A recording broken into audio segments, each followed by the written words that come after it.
ونصلي ونسلم على رسوله الكريم أما بعد فأعوذ بالله من الشيطان الرجيم بسم الله الرحمن الرحيم إنما حرم عليكم الميتة والدم ولحم الخنزير وما أهل به لغير الله فمن اضطر غير باغ ولا عاد فلا إثم عليه إن الله غفور رحيم صدق الله مولانا العظيم.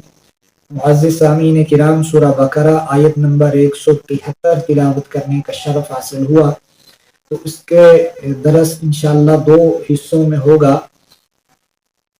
تو فرمایا انما حرم، بے شک اللہ تعالیٰ نے حرام کی ہے، علیکم المیتہ، تمہارے اوپر میتہ یعنی مردار کو، والدم اور خون کو، ولحم الخنزیر اور خنزیر کو، وما اہل بہ لغیر اللہ اور جو اللہ کے نام کے علاوہ پکارا جائے، فمن اضطر یعنی کسی اور کے نام پہ کیا جائے، فمن اضطر غیر باغ سوائے اس کے نہیں کہ جب انسان بے اختیار ہو جائے، یعنی اضطراری کیفیت ہو تو غیر باغ نہ تو نافرمانی کرے، ولا عاد اور نہ زیادتی کرے، فلا اسم علیہ اس پر کوئی گناہ نہیں ہے، ان اللہ غفور الرحیم بے شک اللہ تعالیٰ بخشنے والے رحم کرنے والے ہیں. علماء نے اس آیت کا پچھلی آیت سے ربط بیان فرمایا. پچھلی آیت میں یہ بیان تھا کہ حلال کو حرام مت کرو، اور اس آیت میں فرمایا ہے حرام کو حلال مت کرو یا حلال مت سمجھو.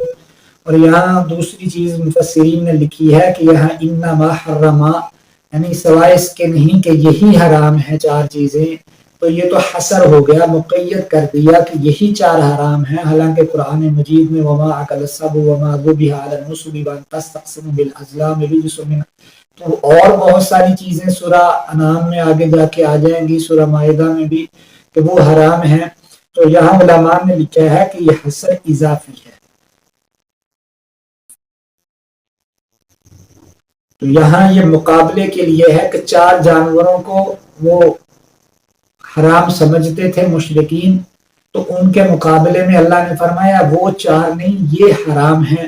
وہ بحیرہ، صائبہ وغیرہ ان جانوروں کو وہ ہم ایسے جانوروں کو وہ حرام سمجھتے تھے، تو فرمایا یہ چار چیزیں حرام ہیں. اس کے مقابلے کی وجہ سے یہاں حصر ہے، یہ حصر اضافی ہے. دوسری حضرت تبیان الفرقان میں مولانا عبد المجید حکیم العصر مولانا عبد المجید لدھیانوی نبر اللہ مرکہ دوروں میں لکھا ہے ان چیزوں کو حرمت میں بند کرنا مقصود ہے کہ یہ چیزیں حرام ہیں، ان میں حلت کا شبہ نہیں ہے، اور ایک ہے ہر حرمت کو ان میں بند کرنا.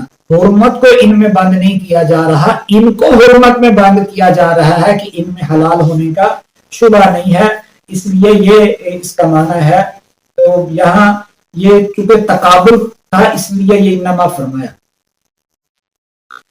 انما حرم علیکم المیتہ، میتا. اب میتا کس کو کہتے ہیں؟ میتا فرمایا اردو میں جس کو مردار کہتے ہیں، یعنی اس سے مراد وہ جانور ہے جس کے حلال ہونے کے لیے از روئے شرع ذبح کرنا ضروری ہے، مگر وہ بغیر ذبح کے خود بخود مر جائے، یا گلا گھونٹ کر کسی نے مار دیا، یا کسی دوسری چوٹ سے مر گیا، پہاڑی سے گر کے مر گیا، یعنی حلال اس کو شرعی طریقے کے مطابق حلال نہیں کیا گیا، یہ مردار ہے، یہ میتہ ہے. تو فرمایا دوسری آیت میں احل لکم صید البحر، پانی پہ جو جانور ہیں ان کا ذبح کرنا وہ شرط نہیں ہے، وہ بلا ذبح جائز ہے. نبی پاک صلی اللہ علیہ وسلم نے فرمایا کہ اللہ نے ہمارے لیے دو چیزوں کو یعنی دو خون اور دو مردار حلال کیے ہیں، دو میتہ، ایک مچھلی ہے اور دوسری ٹڈی ہے.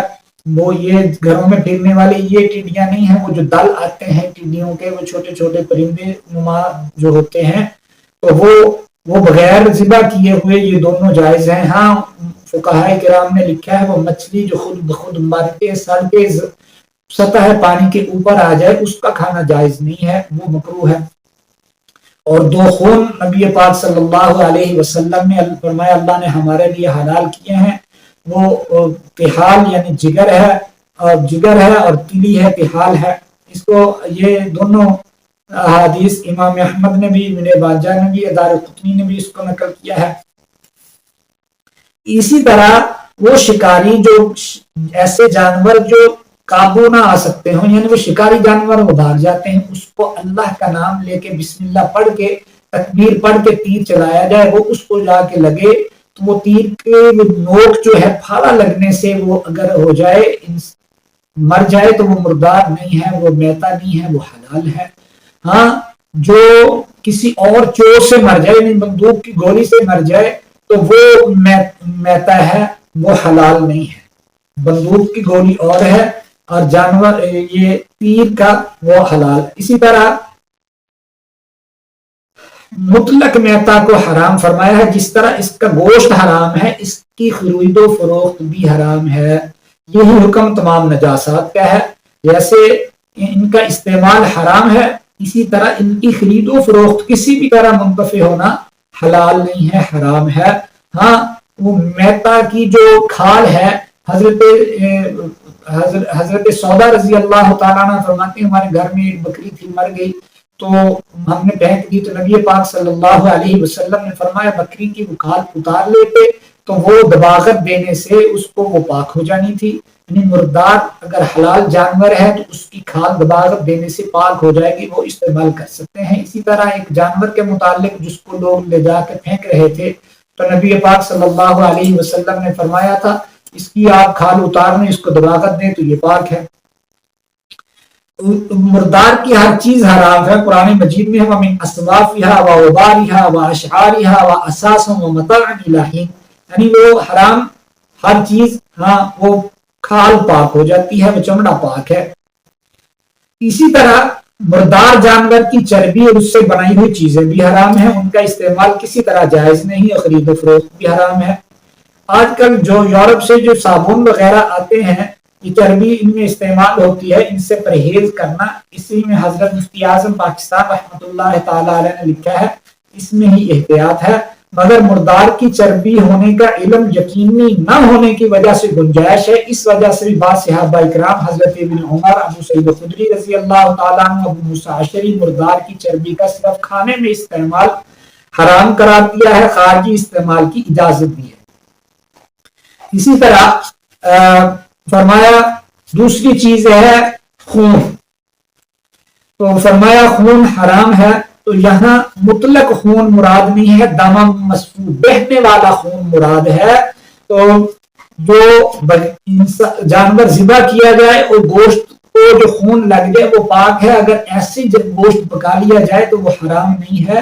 بہنے والا خون جو ہے جو رگوں سے نکلتا ہے یہ حرام ہے، اور اس کا پینا بھی حرام ہے، اس کا ہر طرح کا استعمال حرام ہے۔ باقی انشاءاللہ العزیز آئندہ درس میں اللہ سمجھنے عمل کی توفیق عطا فرمائے۔ وما علینا الا البلاغ۔